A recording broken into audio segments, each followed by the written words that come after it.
Cibanco presenta.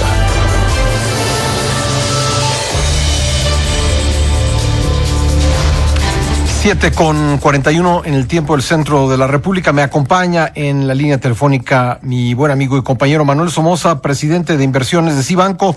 Manuel, qué gusto escucharte. ¿Cómo estás? Pascal, muy bien, muchas gracias. Me gusto estar contigo. Oye, antes de preguntarte por los rendimientos que tuviste en septiembre y preguntarte cómo se ve octubre, ¿algún comentario respecto de las declaraciones del secretario de Hacienda en el sentido de que México pues tiene que estar preparado para una recesión mundial? Bueno, mira, era parte de lo que tenía para hablar hoy. Evidentemente los signos que estamos viendo en el mundo indican que la economía mundial se está desacelerando, mucho más en el viejo continente, en Europa, que en América, pero por ejemplo China está creciendo relativamente bien al 6.3%, que no es una cifra mala. Sin embargo, en Estados Unidos lo que preocupó fue lo que vimos precisamente en el mes de septiembre.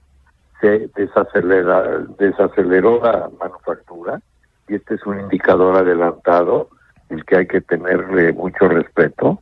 Después también los datos de el sector servicios salieron por debajo de lo esperado, y el viernes salió la nómina no agrícola con una creación de 136,000 empleos cuando se esperaban 145,000.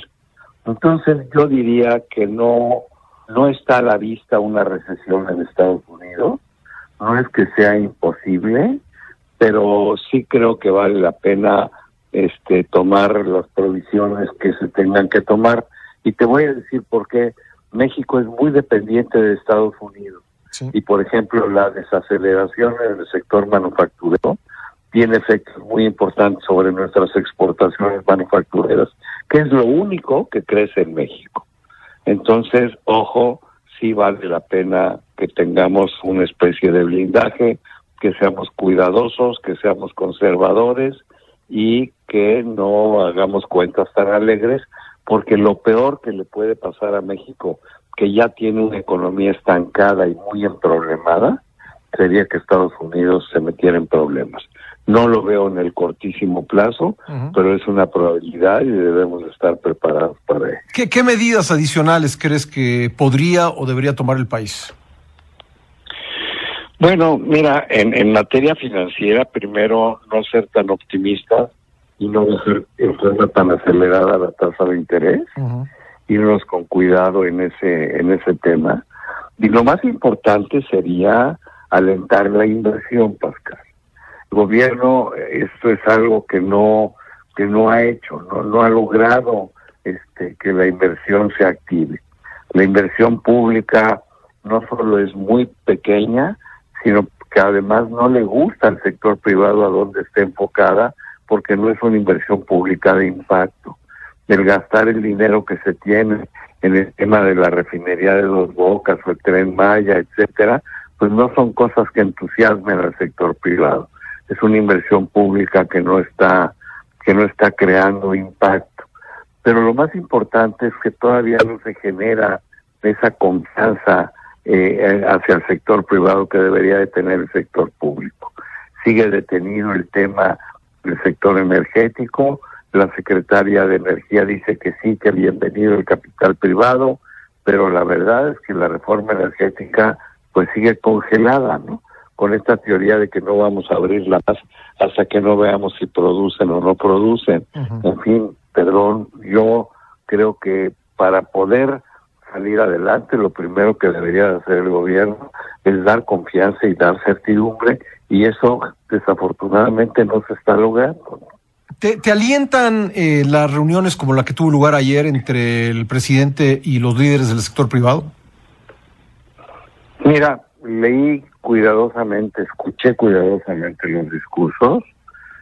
Qué bueno, pero siguen siendo discursos. Sí. De parte del sector privado me parece que está muy bien lo que se dijo. Sin embargo, no están diciendo honestamente lo que esperan del gobierno. Yo hubiera esperado en ese discurso que le dijeran al presidente lo que esperaban del gobierno, que esperaban tener un Estado de Derecho que no encontramos, que esperaban que hubiera una mejoría notablemente en la seguridad que no encontrábamos y que esperaran una rectificación en cuanto a las inversiones que ha cancelado el gobierno y que sí eran de gran impacto y productivas, ¿no? Eso por un lado. Y por el otro lado, en el discurso del presidente, a mí me preocupó mucho que él haya dicho que quiere regresar a la economía mixta que teníamos en los 60, ¿no? Yo en los 60 ya había empezado a trabajar y me acuerdo que los ejemplos de economía mixta que había en el país eran terribles, ¿no? O sea, no hubo coinversiones, gobierno, iniciativa privada que fueran muy exitosas. Entonces, pues fue un discurso que no sé si lo tienes tú la misma impresión, pero pues la iniciativa privada no propuso un esquema de economía mixta hacia adelante, ¿no? Sí, me parece que hace falta aterrizar muchas cosas. Agarró, ¿no? Es decir, hace falta aterrizar muchas cosas que ahí se plantean, ¿no?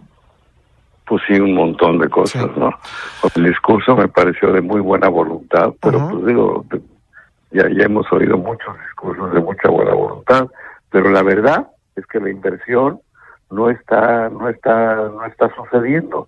Veamos los últimos datos de la inversión bruta fija, son pésimos, ¿no? Es un país que no invierte, es un país que no crece. Entonces eso es lo que necesitamos para ir adelante, Pascal. Bueno, Manuel, por último, ¿cuáles fueron tus rendimientos en septiembre? Cuéntame. Mira, septiembre fue un mes difícil porque había la enorme discusión de qué iba a pasar con las tasas de interés en el mundo, ¿no? Y bueno, pues los tres principales bancos centrales que nos importan, la Reserva Federal, el Banco Central Europeo y el Banco de México, finalmente bajaron la tasa y los rendimientos estuvieron satisfactorios. Yo creo que la tasa real en pesos sigue siendo muy atractiva, que a pesar de que hemos bajado medio punto el rendimiento del 8.25 al 7.75, nuestros fondos en renta fija están pagando el 8.71 acumulado en el año, cuando la tasa de referencia ya hoy es 7.75. En la parte de rendimientos en dólares, bueno, pues obtuvimos en el fondo de largo plazo un rendimiento acumulado al mes de septiembre del 3%, que no es malo en dólares, y en el que funcione como chequera del 2%. Y en los fondos de riesgo, pues no nos fue mal. En el fondo de la Bolsa Mexicana de Valores tuvo una ligera baja de 1.44 después de que el mes pasado había subido 8%. Nuestro fondo que opera en Europa tuvo un rendimiento positivo del 2%, y nuestro fondo estrella, que es el que manejamos en la Bolsa de Nueva York, apenas si tuvo una ligera disminución del 0.29% en el mes, pero sigue trayendo un rendimiento acumulado en lo que va del año del 29%. O sea que nuestros clientes afortunadamente les fue bien. Octubre lo veo complicado, hay decisiones difíciles. Primero tenemos estos malos datos económicos, después tenemos reunión del Banco Central Europeo, donde yo creo que ya no va a ser más de lo que ya dijo que iba a hacer. Va a haber reunión de la FED, donde yo creo que la probabilidad de que baje la tasa se vuelve a incrementar, porque la manufactura va mal, porque los servicios van mal, porque el empleo también no fue lo que se esperaba.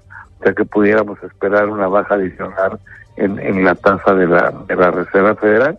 Y luego tenemos el tema que ha estado molestando el ánimo de todos los inversionistas, que es la guerra comercial China-Estados Unidos, donde en Washington, precisamente en 2 días, empiezan nuevamente las reuniones, 10 y 11, y esperemos que ahí se lleguen a algún acuerdo. No creo que sea un acuerdo completo con el que todo el mundo esté feliz, pero ojalá y no suceda que se levantan de la mesa y se vuelven a poner nuevos aranceles. Pues ojalá que no. Octubre va a ser un mes de alta volatilidad, Pascal. Gracias, querido Manuel, te mando un fuerte abrazo.